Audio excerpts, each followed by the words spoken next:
Welcome back to OmniFoot TV. This is Joe Stomer speaking. Tonight's video is going to be very short. It's just going to be me sharing certain thoughts that I've had swirling around in my head in regards to the marketing behind the top 5 leagues in Europe. Now, I think that the Premier League's credibility as a league, the amount of money that's going to be pumped into it, be it by Qatar, Saudi Arabia, or the Emirates, for the foreseeable future, is proof that if you market something well enough, as they say, or as it has been said in a certain movie which I can't really recall, if you build it, they will come. Now, I've heard players and managers say that the Premier League is much better marketed than it actually is, that the marketing gives you a sense of this grandeur that the league in and of itself does not truly match. However, let's just shelve that opinion for now. Whether or not you guys agree with that, just, let me know in the comments below. However, that is not the main point. The point is that the marketing is so deceptively good, if that truly is the case, great even, to a point where the audience has consistently grown, the financial backing has only ever improved, the broadcasting rights have brought in more money to clubs vying to either play in the Premier League or are playing in the Championship, because the Championship has improved as well. It's just been cyclical in a sense. It's the cycle where England keeps moving forward, adapting to certain things, changing in a way. Maybe it's all in the presentation. Maybe the league is that damn good. But one thing remains the same. The presentation makes an impression. Now, Serie A, the dip in fortune that the league has had in Italy, as I would like to preferably call it, they haven't really recovered from yet. Spain's loss of Ronaldo and Messi and the way they marketed El Clasico to the world as their only prominent artifact. I'm not going to use artifact for a word that makes it sound old. Well, it kind of does feel like an artifact now, despite the fact that not much time has actually passed us by. I'd say that El Clasico became a monument, a tourist attraction. In the era of Messi and Ronaldo, vying for top spot in La Liga, consistently, for years, a little over a decade, El Clasico became a tourist attraction. Spanish football became this glass house within which that monument, that tourist attraction, seemed to be the only good thing about Spanish football. At least that's how I remember it being marketed to me. Now, Serie A, I can't really say or bring something in that would be on par with El Clasico at that point in time. The Milan derby was that league's biggest asset, but beyond what they could actually present, they lost a lot of credibility, a lot of money in regards to their presentation entirely. And the proof was they had to broadcast their league and cup competitions via YouTube for a while. And I can't really imagine how much money that cost them. Clubs in the Championship are making much more money just by being promoted to the Premier League than most clubs in Serie A. And I would assume the same for Spain in that respect. Something here is disproportionate. Something isn't right. And it's not the money. It's the method behind the madness. The amount of money that is going to be pumped into the English game. As soon as Sheikh Jassim takes over Manchester United, which seems to be about 99% done as of today,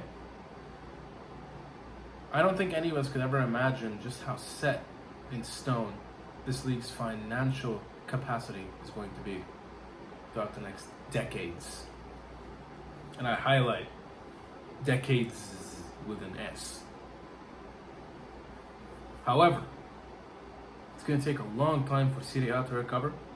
It's going to take a long time for Spain to have anything of value in context with what the English game is presenting to be able to offer fans the alternative of tuning into La Liga. Because, let's face it, all these games happen for the most part at the same time, on the same days. So you need to be able to give people a reason to tune in. Give people a bigger reason to want to tune in to your league in comparison to your competition. And obviously, I haven't mentioned it, but the Bundesliga does fall under this bracket. And the reason I haven't mentioned it is primarily because it is the one league that, in regards to the social circle I am in, not many people have cared enough to mention. Mainly because there has been almost no competition in the Bundesliga for close to a decade, if not over a decade, with Bayern constantly winning every single title. And that hurts the league even more, I'd say, than losing your credibility in a presentational sense. Because that just means that there's no competition in the country.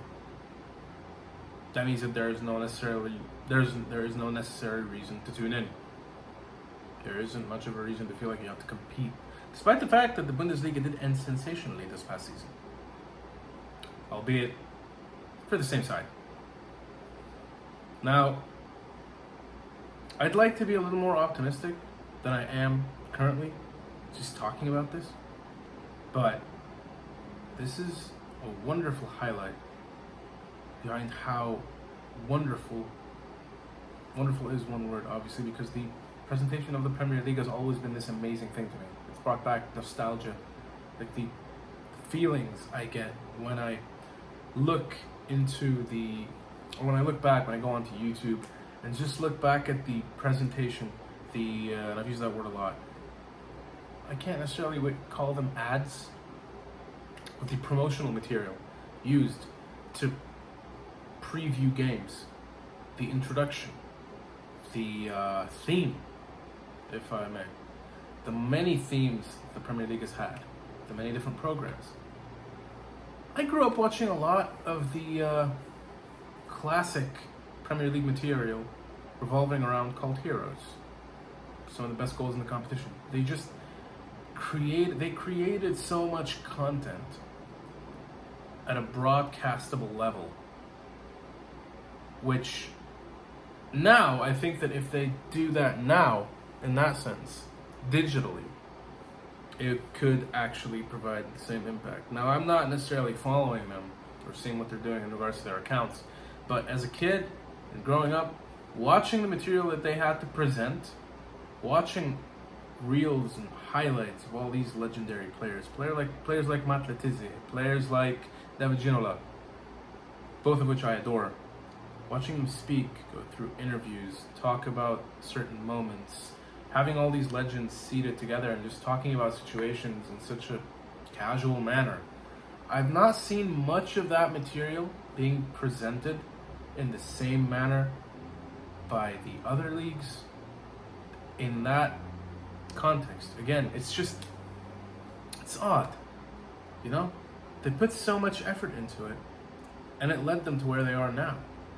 And I've never seen that from the other leagues. I'm sure it's been presented in one way, shape, or form. I mean, it has to be a given. But not at this level. Not with this kind of consistency. Not with this credibility. And it makes me wonder where we're going to go. And that was just an example I felt like giving. You know? If I had more research on my hands, I would be able to divulge a lot more information. But either way, the point remains the same. I'm going to leave you with that for now. Please let me know what you think of everything I've had to say. If you believe that what I'm saying is in fact correct, if I'm off by a couple of numbers, if my point of view in general is flawed, let's say, I would like to know what you think. I'd like to see what you have to say in the comment section below. I'd like to engage in a conversation. If you like what I had to say, please leave a like on this video. Subscribe to the channel for more content going forward. And I will see you next time those blows. Cheers, everyone. Thank you for watching.